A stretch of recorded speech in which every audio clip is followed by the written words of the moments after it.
সব তছনছ হয়ে গেছে, কোনো জিনিস আর ঠিক মতো কাজ করছে না, যা কিছু আছে ধ্বংসস্তূপের মধ্য দিয়ে কাজ। এদিকে এবার ডক্টর ইউনূস সবার সামনে কঠিন একটি সিদ্ধান্ত নিলেন। দেশের অস্থিতিশীল পরিবেশ, চুরি, ডাকাতি, ধর্ষণ সব কিছু দেখেই এই পদক্ষেপ নেন। সেনাপ্রধান এবার কি করবেন? তিনিও বক্তব্য দিয়ে ভয়ঙ্কর বার্তা দিলেন। সাধারণ মানুষরা আবারও রাজপথে নেমেছে। সারা বিশ্ব এখন বাংলাদেশের দিকে তাকিয়ে আছে। কি হবে এই দেশটিতে? প্রধান উপদেষ্টার কাছে জানতে চাই, আপনি যে চেয়ারে বসে আছেন, যেই চেতনার উপর দাঁড়িয়ে বসে আছেন, ওটা দিয়ে আপনি সেই চেতনাকে সাংঘর্ষিক অবস্থায় রূপান্তরিত করেছেন। অনতি বিলম্বে ওটা একটা অভিশাপ, এই অভিশাপ দিয়ে একটা ইনসাফ ভিত্তিক বাংলাদেশ তৈরি করতে পারবেন না। ইন্টারভিউটা দিয়েছেন আমাদের প্রধান উপদেষ্টা ডক্টর ইউনূস, সেটা এ যাবৎকালে তার দেয়া সব ইন্টারভিউর চাইতে আলাদা, ভীষণ আলাদা, এবং তার একটা বড় পরিবর্তন লক্ষ্য করেছে। অন্তত আমি ধারণা করি আপনারা যারা মন দিয়ে ভিডিওটা দেখেছেন, আমার কাছে মনে হয়েছে প্রধান উপদেষ্টা বেশ অসহিষ্ণু হয়ে উঠেছেন। বিষয়টা কে কিভাবে নেবেন আমি জানি না, তবে আমি মনে করি এই সিদ্ধান্তটা সঠিক হয়েছে। কেন সঠিক হয়েছে? আমরা যে হিংসুটটা জাতি ভাই, আপন ভাইয়ের উন্নতি আপন ভাই দেখতে পারি না, পছন্দ করি না।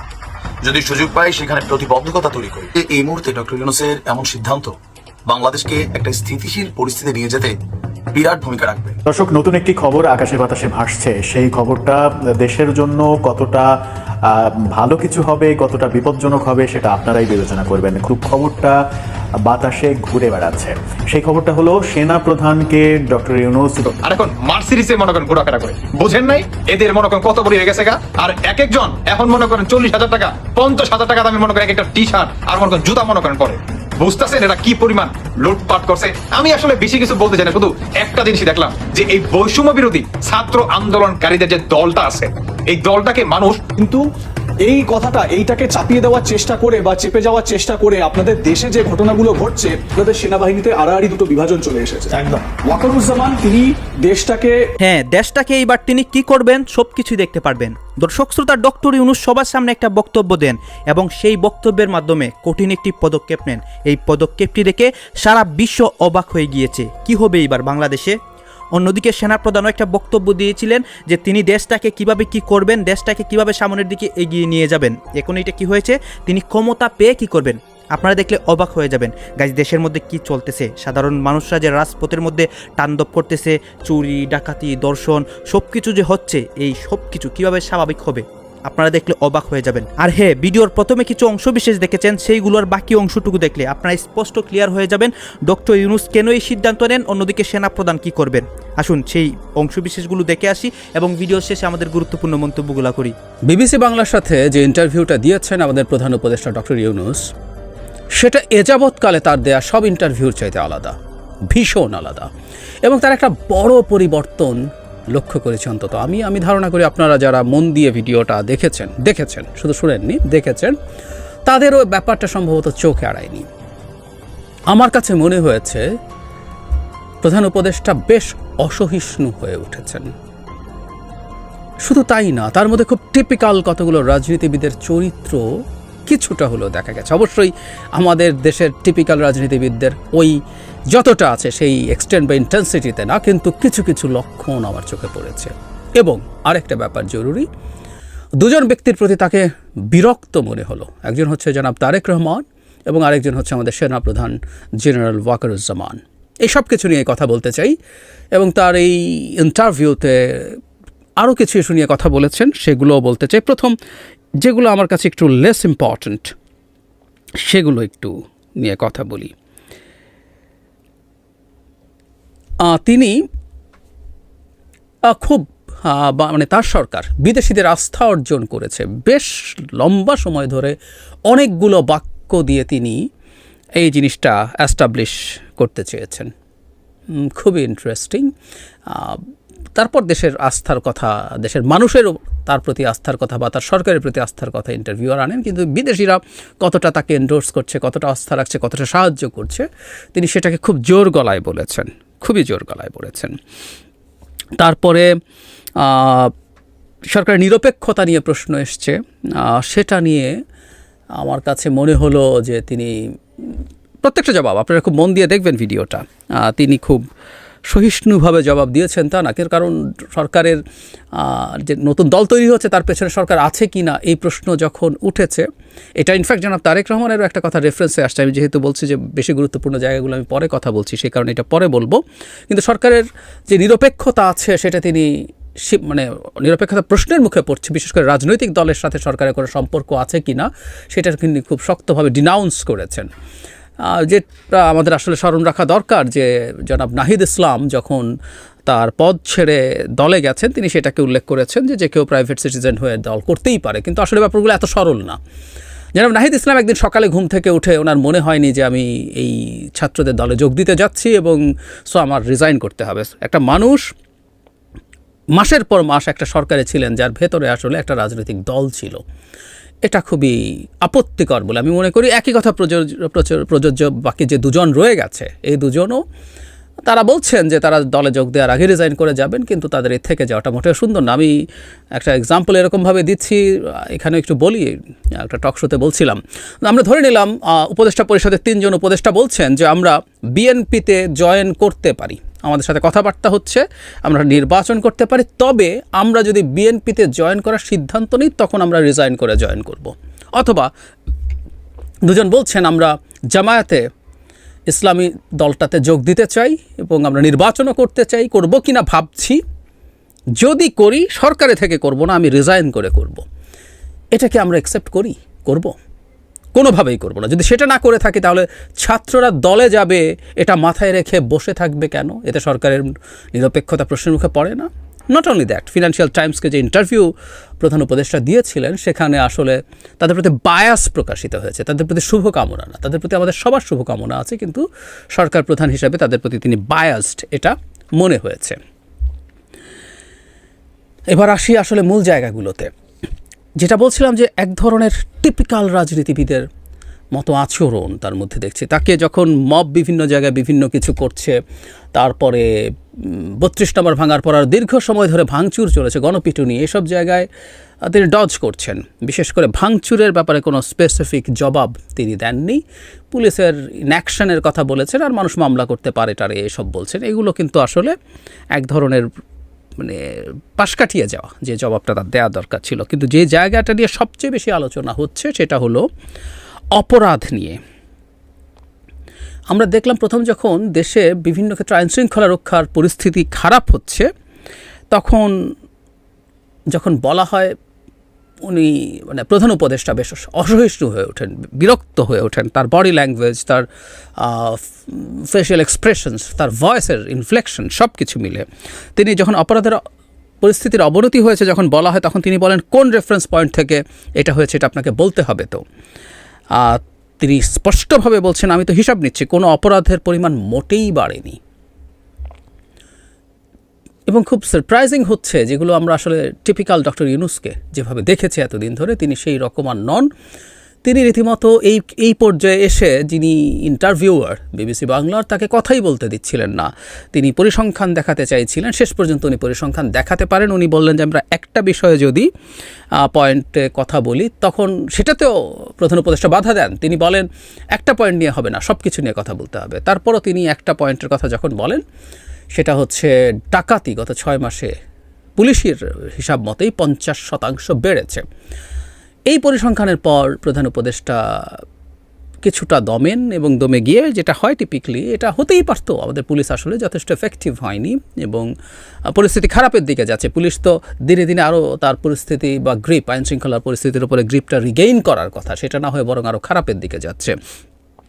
এটা 7 মাস পরে আসলে বলা কঠিন, কিন্তু ঠিক আছে, এটা বলাই যেত। কিন্তু যেভাবে তিনি এটাকে অস্বীকার করছিলেন, এক ধরনের ডিনায়াল, মানে খুব টিপিক্যাল পলিটিশিয়ানস বাংলাদেশে যারা প্রধানমন্ত্রী হয়েছেন তাদের মধ্যে এই ধরনের ডিনায়াল দেখেছি, যেটা আমরা তার স্ট্যান্ডার্ডের সাথে একেবারেই যায় না।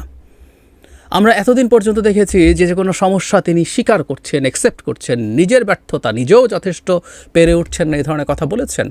এটা একজন সরকার প্রধানের জায়গা থেকে শুনতে হয়তো আমাদের অনাস্থা তৈরি হয়, কিন্তু এটা তার সততার একটা চমৎকার জায়গা, সেটাও মানুষের সমর্থন অর্জন করেছিল। কিন্তু প্রশ্ন হচ্ছে এখন ডিনায়ালের মাধ্যমে এই ইনএফিশিয়েন্সি বা ইনকেপেবিলিটি, এটা কি আসলে ঢাকা যাবে? ঢাকা যাবে না।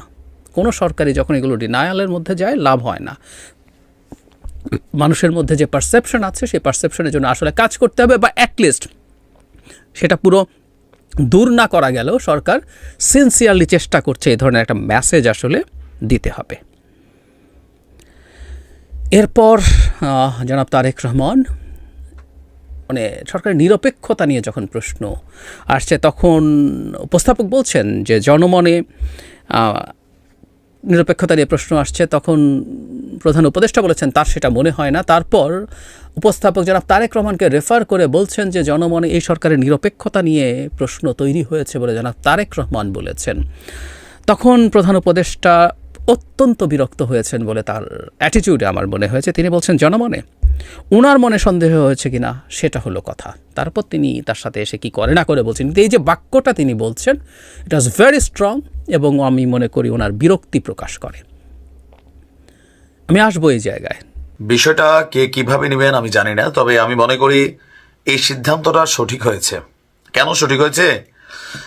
আমরা যেই হিংসুটটা জাতি ভাই, আপন ভাইয়ের উন্নতি আপন ভাই দেখতে পারি না, পছন্দ করি না।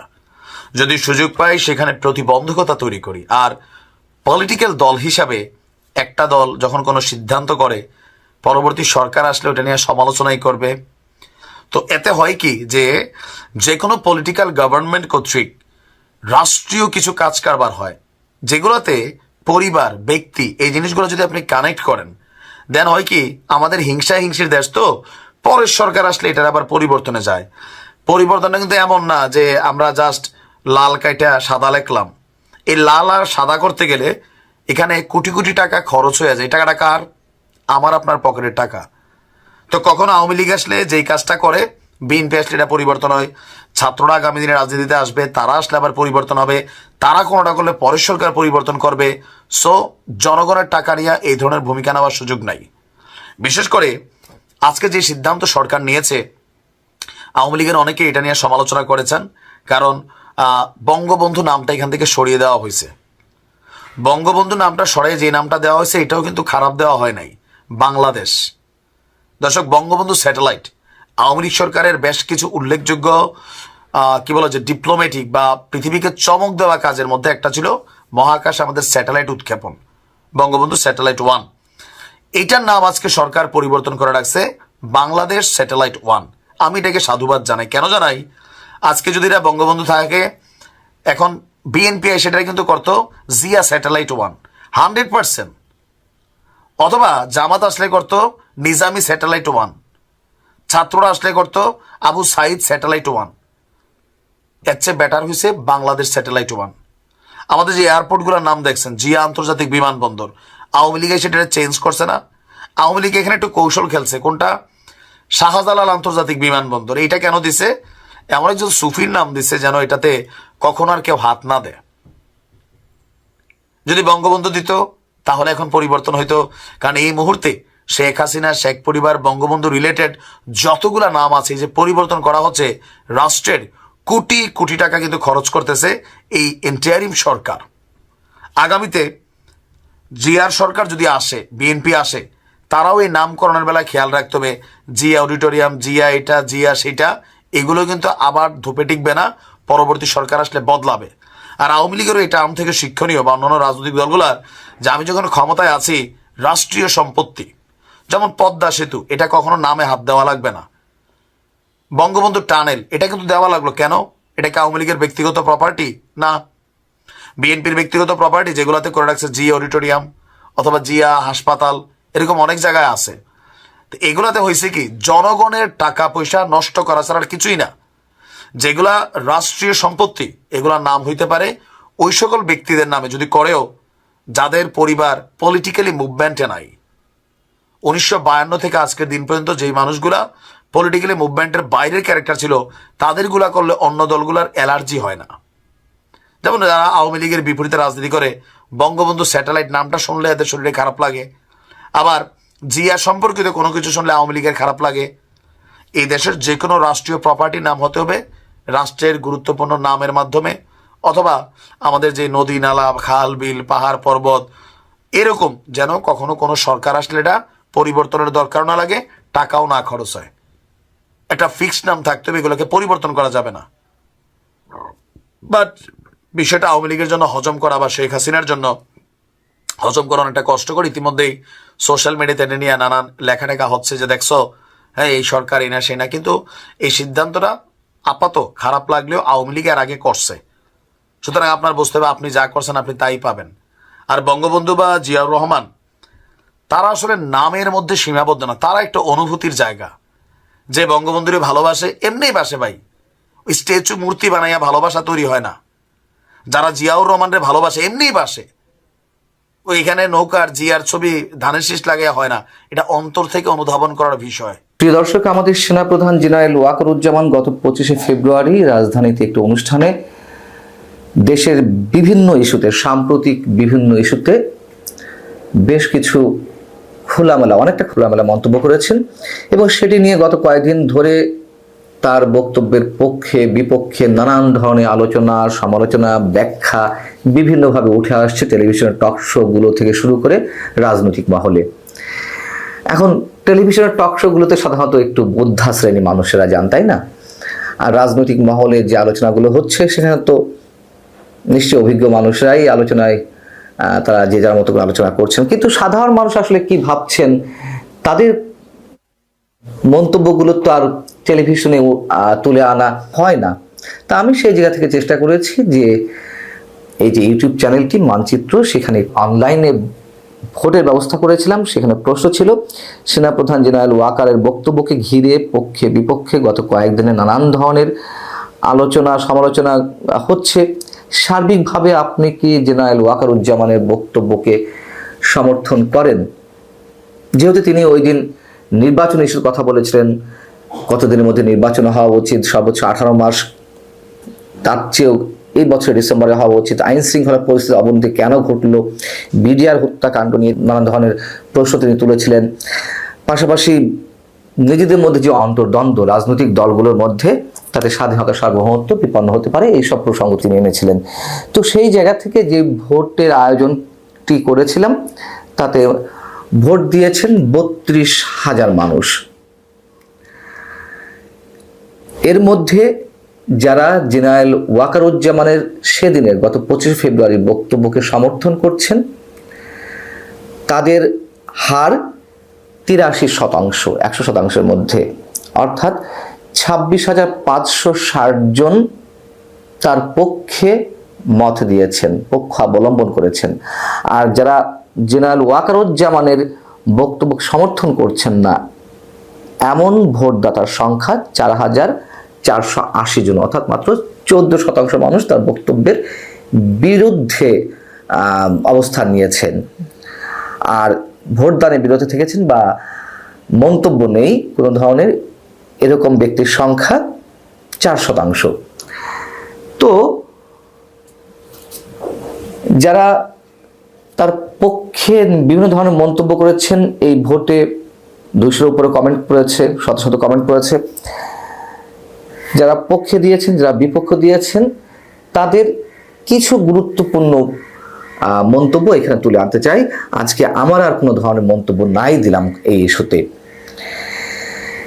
এখানে একজন মন্তব্য করছেন যে 1971 রক্ষা করতে হলে সেনাবাহিনীকে অবশ্যই কঠোর এবং বাস্তবসম্মত উপায় খুঁজে বের করতে হবে, না হলে দেশ ধ্বংস হয়ে যাবে। মোহাম্মদ ইব্রাহিম নামের একজন দর্শক তিনি মন্তব্য করছেন, সত্যি সেনাপ্রধান একজন বিচক্ষণ ও দায়িত্বশীলতার সাথে দেশকে সার্বিক পরিস্থিতি পর্যবেক্ষণে রেখেছেন।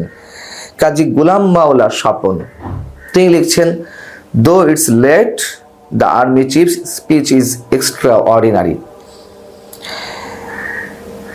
আরো একজন লিখছেন, যার নামটি ঠিক কোড নাম ইউজ করা, এই জন্য সেটা উল্লেখ করছে না। এখানে বলা হচ্ছে জেনারেল ওয়াকারের এর আগেই অনেক শক্ত হাতে দেশে হাল ধরার দরকার ছিল। গণভবন বা ধানমন্ডির 32 নম্বর বঙ্গবন্ধুর বাড়ি ভাঙার ব্যাপারে ওনারা ঠেলাঠেলি আচরণে দেখেছে ওনাদেরকে, অর্থাৎ সেনাবাহিনী নীরব ভূমিকা পালন করেছে। কেন করেছে সেটি অনেক বড় ধরনের প্রশ্ন। সেই জায়গা থেকে তিনি বলছেন সব কিছুর জন্য উনি দায় এড়াতে পারেন না। উনি 5 তারিখে বলেছিলেন, আমি আপনাদের সব দায়িত্ব নিলাম, অর্থাৎ 5 আগস্ট যেদিন শেখ হাসিনা দেশ ছাড়তে বাধ্য হলেন বা দেশ ছেড়ে চলে গেলেন। আহমদ রিয়াজ তিনি বলছেন, দেশের সার্বিক কল্যাণে বক্তব্যটি ছিল অবশ্যই সমর্থনযোগ্য। নুসরাত জাহান বিনা তিনি লিখছেন তিনি একজন সত্যিকারের দেশপ্রেমিক। আর একজন লিখছেন এরকম কোড নেম, নামটি উচ্চারণ নাই করলাম, লেখা এখানে বিশেষ করে জঙ্গিরাই এই সেনা প্রধানের বক্তব্যের বিরোধিতা করছে, অর্থাৎ যারা বাংলাদেশের বিরুদ্ধে অবস্থান করছে, কথিত ইসলামিক রাষ্ট্র কায়েম করতে চায়, কথিত তারাই সেনা প্রধানের বক্তব্যের বিরোধিতা করছেন।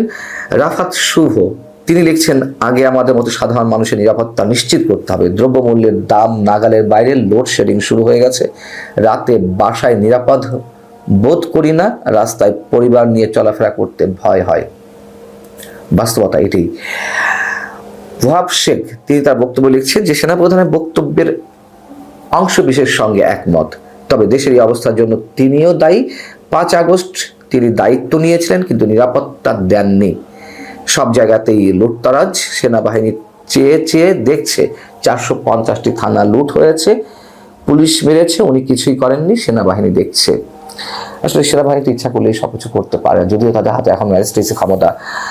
আর পুলিশ মানার বিষয়টি তখন তো সেনাবাহিনী ম্যাজিস্ট্রেসি ক্ষমতা নিয়ে আসলে রাজপথে নামেনি, আমি যতদূর মনে পড়ে, যদি আমার ভুল না হয়ে থাকে। এমডি মাহমুদ তিনি লিখছেন দেশের বর্তমান পরিস্থিতিতে সেনাপ্রধানের বক্তব্য খুবই প্রয়োজন ছিল। আমার ধারণা সেনাপ্রধানের এই বক্তব্য 99% মানুষের মধ্যে আশার প্রদীপ জ্বেলেছে। বোরহান উদ্দিন লিখছেন সেনাবাহিনীকে দ্রুত অ্যাকশনে যাওয়া প্রয়োজন। এমডি আলাউদ্দিন তিনি লিখছেন উনি বক্তব্য দিয়েই দায় সারলে হবে না, কারণ উনি বলেছেন ওনার উপর আস্থা রাখতে গিয়ে আজকে দেশের কি অবস্থা, উনি যদি এখন দায়িত্ব না নেন দেশ ধ্বংস হয়ে যাচ্ছে বা যাবে। মুজাফফর হোসেন তিনি লিখেছেন সেনাবাহিনী ব্যর্থতার পরিচয় দিয়েছে। জেসি বাড়ি তিনি বলছেন যারা যেমন তারা সেভাবেই নিচ্ছে এবং সেভাবেই দেখছে। তো এরকম আমি এখানে আসলে যে নেগেটিভ কথাগুলো তার সম্বন্ধে সেটি বরং তুলে ধরলাম। পক্ষেও যারা বলেছে তাদের কিছু মন্তব্য তুলে ধরেছে এবং খুব স্বাভাবিকভাবে তার পক্ষে ভোট পড়েছে 24,560টি ভোট আর বিপক্ষে 4,480। তো এটি তো বাস্তবতা। তাকে নিয়ে যে ধরনের মন্তব্য গত কয়েকদিন ধরে শোনা যাচ্ছে, যে যেভাবে পারছে নিজের মতো করে মন্তব্য করছে, এবং আমি একটি কন্টেন্ট করেছিলাম যে দুপক্ষের কাছেই তিনি এখন অভিন্ন শত্রু বা কমন শত্রু। যারা আওয়ামী লীগ তারা মনে করছে তার কারণে দেশ থেকে শেখ হাসিনা দেশ ছাড়তে বাধ্য হয়েছেন, যারা আবার সরকার এবং সরকারের সমর্থক অন্তর্বর্তী সরকারের তারা মনে করছে যে না তাদের সাথে সেনাপ্রধান বোধহয় বিট্রে করছে, তারা আওয়ামী লীগের পক্ষেই তিনি কাজ করছেন। বাস্তবতা হচ্ছে সেনাপ্রধান দেশের স্বার্থে মুখ খুলতে বাধ্য হয়েছেন এবং এই ভোটের মাধ্যমে সেটি প্রমাণিত হয়েছে। এখন বিষয় হচ্ছে কি যে যেমন নোবেল বিজয়ী অর্থনীতিবিদ অমর্ত্য সেন তিনিও একটি মন্তব্য করেছেন গত রোববার। তিনি বলেছেন তিনি বাংলাদেশকে নিয়ে উদ্বিগ্ন, বাংলাদেশকে নিয়ে ব্যথিত। ডক্টর মোহাম্মদ ইউনূসের প্রশংসা করেছেন যে তিনি একজন সামর্থ্যবান মানুষ, তিনি ধর্মনিরপেক্ষ মানুষ, তিনি সফল হবেন আশাবাদ ব্যক্ত করেছেন, তবে তাকে অনেক দূর যেতে হবে। এই অনেক দূর যাওয়াটা অবশ্যই অনেক অনেক চ্যালেঞ্জিং। অর্থনীতিবিদ অমর্ত্য সেন তো আর কারোর পেইড এজেন্ট না, তাই না? এবং তিনি সমাজকে দেখেন অর্থনীতির দর্শনে, অর্থনীতিকে দেখেন সমাজের দর্শন থেকে। তার যে দারিদ্রতা নিয়ে গবেষণা বিশ্বব্যাপী, এগুলো তো আমরা জানি, তিনি অনেক বিতর্কে ঊর্ধ্বে। কিন্তু বাস্তবতা হচ্ছে এটি। আমি অমর্ত্য সেনের প্রসঙ্গটি এই জন্যই নিয়ে আসলাম, বর্তমানে কি অবস্থা চলছে তিনিও কথা বলেছেন, মুখ খুলেছেন, সেনাপ্রধান মুখ খুলতে বাধ্য হয়েছেন। আমরা জানি না সামনে আমাদের জন্য কি দিন অপেক্ষা করছে, তবে সেনাপ্রধান যে কথাগুলো বলেছেন অবশ্যই আমিও যেই 83% মানুষ তার পক্ষে মন্তব্য করেছেন তাদের সাথেই আমি থাকতে চাই। এই মুহূর্তে সেনা শাসন কোন অবস্থাতেই আমরা কামনা করি না, যে কথা অমর্ত্য সেন উল্লেখ করেছেন, তবে দেশের সার্বিক নিরাপত্তার জন্য সঠিক একটি লাইনে তোলার জন্য। একটু আগে ঘুম থেকে উঠেই সুসংবাদটা পেলাম। আমি মনে করি যে এই মুহূর্তে ডক্টর ইউনূসের এমন সিদ্ধান্ত বাংলাদেশকে একটা স্থিতিশীল পরিস্থিতি নিয়ে যেতে বিরাট ভূমিকা রাখবে। আর এতে অনেকটা হতাশ হয়েছে শতভাগ আমরা বিশ্বাস করি ছাত্রদের যে নতুন দলটি জাতীয় নাগরিক শক্তি, ইভেন আরো যারা আছেন এই জাতীয় নাগরিক শক্তিকে লাড়াচাড়া কইরা ভবিষ্যতে নিজেদের আখের গোছাইতে যাচ্ছেন তাদের জন্য। তবে এতে আমার মনে হয় বাংলাদেশের ম্যাক্সিমাম মানুষ যারা আছেন তারা খুশি হয়েছেন। আর বিএনপির তো একদম রমজান মাসে মোটামুটি অ্যাডভান্স ঈদ মোবারক টাইপের একটা অবস্থা। গেল 3 দিন আগে প্রধান উপদেষ্টার যে প্রেস সচিব আছেন বা প্রেস উইংয়ের যিনি কথা বলেন শফিক, তো শফিক বলছিলেন যে নির্বাচনটা এই বছর যদি না হয় তাহলে আগামী বছর মার্চে হবে। এর মাঝখানে আমরা দেখলাম সেনা প্রধানের একটা মানে কি বলো যে এরকম দৃষ্টিভঙ্গি বা বডি অ্যাটিটিউড আমরা কখনো দেখে নাই। তিনি এরকম বলছিলেন একদম একটা ভাবটাব নিয়ে। যাই হোক, তিনি বলছেন যে নির্বাচন দ্রুত হওয়া উচিত, ডিসেম্বরের মধ্যেই, যত দ্রুত সম্ভব গণতান্ত্রিক সরকারের হাতে রাষ্ট্র ক্ষমতা দিয়ে দেওয়া উচিত। কারণ পরে কোনো কিছু ঘটলে সেনাপ্রধানকে বলা যাবে না যে তিনি কাউকে সতর্ক করেন নাই। তো নানান চাপ, বিএনপি বলছিল যে মার্চ থেকে তারা হয়তো রাজপথে নামবে যদি নির্বাচন নিয়ে কোনো ধরনের ষড়যন্ত্র করা হয়। অপরদিকে ইসি শক্ত ভূমিকায় ছিল যে স্থানীয় সরকার নির্বাচন আগে করতে চাচ্ছে না, ইসিও নির্বাচন কমিশন তাদের বক্তব্য যে জাতীয় সংসদ নির্বাচন আগে হওয়া উচিত এবং তারাও তাদের সিদ্ধান্তে অনর্থ। এই সার্কামস্ট্যান্সেস যেটা তৈরি হয়েছে, সেই পরিস্থিতিতে আজকে আমাদের ডক্টর ইউনূস তিনি একটা বিশেষ বার্তা দিয়েছেন জাতির উদ্দেশ্যে। আর গতকালকে আপনার রাষ্ট্রীয় অতিথি ভবন যমুনায় ইউরোপীয় ইউনিয়নের যিনি কমিশনার আছেন হাজা লাহবিব, তিনি সাক্ষাৎ করেছিলেন প্রধান উপদেষ্টার সাথে। আর সেইখানে তিনি দিয়েছেন এই বক্তব্য যে অন্তর্বর্তী সরকার একটি অবাধ এবং সুষ্ঠু নির্বাচন অনুষ্ঠানে প্রতিশ্রুতিবদ্ধ এবং এই বছরের ডিসেম্বরের মধ্যেই ভোট সম্ভবত অনুষ্ঠিত হতে যাচ্ছে। সম্ভবত এই শব্দটা নিয়ে আবার কিছুটা হয়তো ধোঁয়াশা কুয়াশা থাকলেও থেকে যেতে পারে, যখন স্পষ্ট বক্তব্য থাকবে যে ডিসেম্বরের মধ্যেই নির্বাচন হবে। তারপরেও যেহেতু ছাত্ররা একটা প্রেশার ছিল যে আগে আওয়ামী লীগের বিচার করতে হবে, আগে এইটা করতে হবে, ওইটা করতে হবে, সংবিধান পরিবর্তন করতে হবে, আবার ছাত্রদের যে নতুন রাজনৈতিক দল, এখন রাজনৈতিক দল হিসেবে তারা নানান দাবি দাওয়া করতেই পারে। তো সরকার হিসাবে এখন ডক্টর ইউনূসের কাছে ভিপিনুরের দল প্রতিদিন কত কিছু দাবি করে, বিএনপি প্রতিদিন কত কিছু দাবি করে, অন্যান্য দলগুলো প্রতিদিন কত কিছু দাবি করে, পাত্তা দেয়ও না, তারা তাদের কাজ করে যাচ্ছে। সো ছাত্রদের যে নতুন দল হয়েছে তারা অনেক কিছু দাবি করতে পারে, রাইট নাও তারা সরকারের সাথে কানেক্টেড না, তাদের বক্তব্য। So as a political party হিসাবে তাদের যে মুভমেন্ট বা তাদের যে বক্তব্য সেটাকে একপাশে রেখে দিলেন ডক্টর মোহাম্মদ ইউনূস। আর গতকালকের বক্তব্যে তিনি বলছেন যে আপনার এই যে বর্তমানে দেশের সাম্প্রতিক পরিস্থিতি এবং কি পরিবেশ, জীবনমানের উত্তরণ, তারপর যে অবস্থায় এই সরকার দায়িত্ব নিয়েছে সেখান থেকে অর্থনীতিকে পুনরুদ্ধার করা বাংলাদেশের জন্য একটা বড় ধরনের সমস্যা ছিল, ইভেন রোহিঙ্গা ইস্যুটাও ছিল। তো সব কিছু মিলেয়া ওনার বক্তব্য হচ্ছে আপনার এই মুহূর্তে একটা সুন্দর নির্বাচন অনুষ্ঠিত করার। কিন্তু প্রশ্ন হচ্ছে, আমরা বরাবরই বলি যে আইন শৃঙ্খলা পরিস্থিতি আরও যত শক্ত না হবে জাতীয় সংসদ নির্বাচন করা কিন্তু কঠিন হবে। এখন এটা স্পেসিফিক্যালি ডিসেম্বরে হবে আমার ধারণা, কারণ যতটুকু বুঝতে পারতেছি বাতাস পরিস্থিতি, আমরাও চাই একটা গণতান্ত্রিক সরকারের হাতে আপনার এই ক্ষমতা চলুক। জনগণ যাদের ভোট দেয়, ছাত্রদের ভোট দিলে ছাত্ররা আসবে, বিএনপি দিলে আসবে বিএনপি, জামাতের দিলে জামাত আসবে, বাট একটা সরকার পদ্ধতি দরকার, যেই সরকার জনগণের কথা শোনে।